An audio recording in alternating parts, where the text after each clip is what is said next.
啱啱結束暑期實習，梗係把握機會去唔同嘅教會參觀下啦。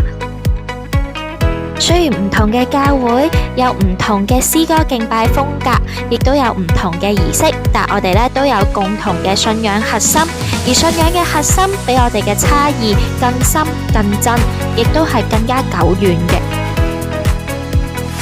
喺差異之中，我哋要學習去欣賞，原來上帝可以用咁多唔同嘅方式去愛一群同樣需要佢嘅人。有時我哋好容易停留喺自己熟悉嘅堂會嗰度，因為嗰度有我哋認識嘅人、習慣嘅禮儀、舒適嘅圈子。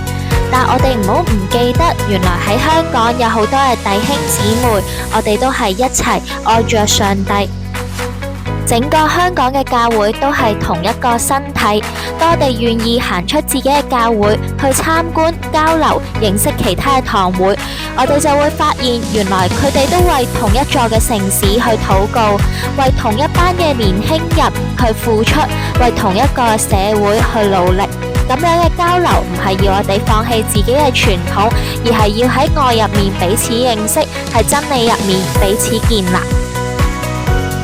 有時工作嘅壓力、人際關係嘅張力、對未來嘅唔確定，會讓心靈漸漸枯乾。喺咁樣嘅沙漠入面，我哋比任何時候都需要真理嘅水源。真理唔係用嚟裝飾頭腦嘅知識，而係可以滋養心靈、重新點燃盼望嘅活水。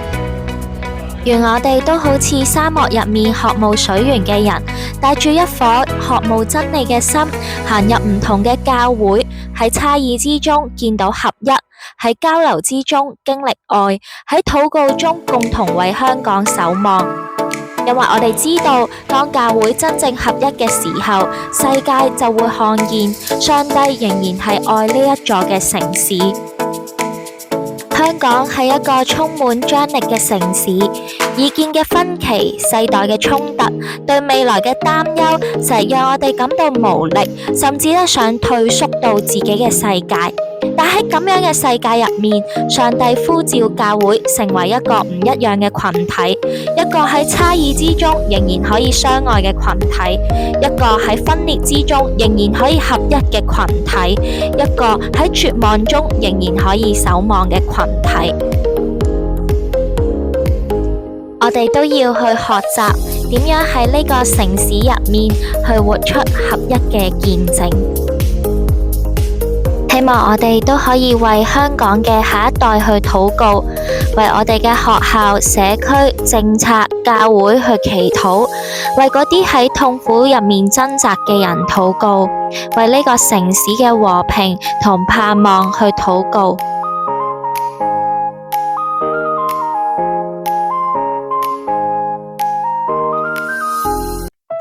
喺參觀教會嘅過程入面，我明白咗一個道理，